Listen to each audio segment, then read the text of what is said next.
On the 25th of April, Anzac Day 1943, digging began of a railway cutting through a Thailand jungle mountain by Australian prisoners of war. It was part of the construction of the notorious Burma-Thailand Railway, which was built by 260,000 Asian slaves and Allied prisoners of war for the Imperial Japanese Army. About a third of those prisoners would die, along with approximately 90,000 Asians. 44 years later, it is now commemorated with the dedication of this railway cutting, which became known as Hellfire Pass. 100 surviving prisoners are returning for this ceremony. One is the Australian Army surgeon, Colonel Edward Dunlop.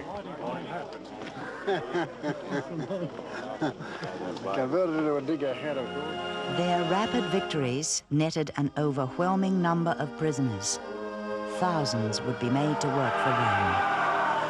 Yes, how are you? Mr. Dunlop, this is Mr. Dunlop. Yes, how do you do, sir? Got on a good time? Yes, mine's in the car. I forgot to put it on at the moment. My name's Hodgson, Mr. Dunlop. From York? I was with you in Chamakan. This is the photo that they took on the day we enlisted, which was stuck into our paybook. My very good friend Mick Harnett, very good friend Doug Jenkins, who were both killed in action on the 11th of February. And Was Bill Griffiths with you last night? Yes, Bill, yes. Yes, he's waiting for you. He's waiting for you now. Yes. Lovely. You're on all right thing. Marvellous, yes. We've been here 2 days. Big change of climate for you. Yes. Bill actually was forced by the Japanese to delouse a bomb about which he knew nothing. Very well, dear, very well, yes. He got blown up along with another lad who was with him. They both lost their eyes, but Bill had his face quite shattered, and he lost both his hands. He was the one nearest this explosive. How he survived, I don't know, but I patched up his amputated hands and had to clean out, of course, his eye sockets and that sort of thing, and the sort of thing you read about in the Middle Ages and pre-Mysterium days. I found that one could treat fractures by getting a clean nail and driving it through a bone and arranging some sort of rough extension. And I think it was his experience of doing hard labour that told me to go slowly and Pace yourself. The art of letting the hammer do the work and not. Here at Cornu, 400 Australians started work on their Anzac Day 1943. They worked up to 18-hour shifts during a severe monsoon. And this labour force would grow to 1,000 before it was finished 3 months later.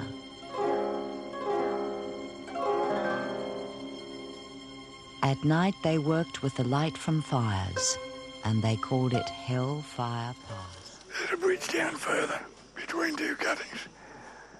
I got knocked down one day, told me you're in, came out and saved my neck. The guard would have kicked me off the bridge only for Tom, straight up the side there. You come back on the same trail, I guess? I hope not. I hope you don't end up breaking. Oh, well, that'll be good. this is the other, and they both would have come from the original bridge, and they were right down in the bottom. So there was no... Eric Frank Faber Hood. 30th of November, 843. One of my greatest mates. Yeah. My son was one of my best buddies, this bloke.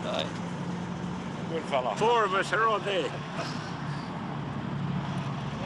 We're all in the same troop.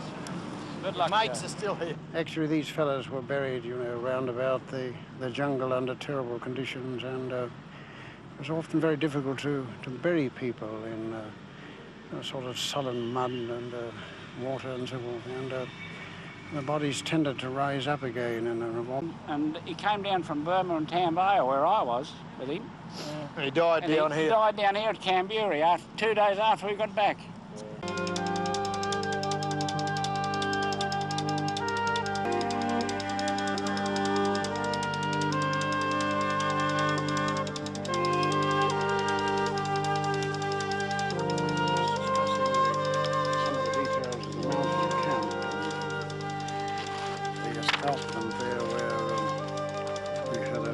bamboo ladder up the cliff,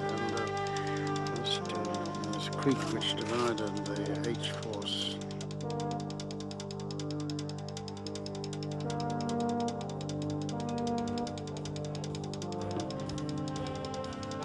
There will be an enduring bonus for us all in the deep affection and comradeship which has evolved, not only between we Australians, but with men of several nations who have shared this long, dark night of captivity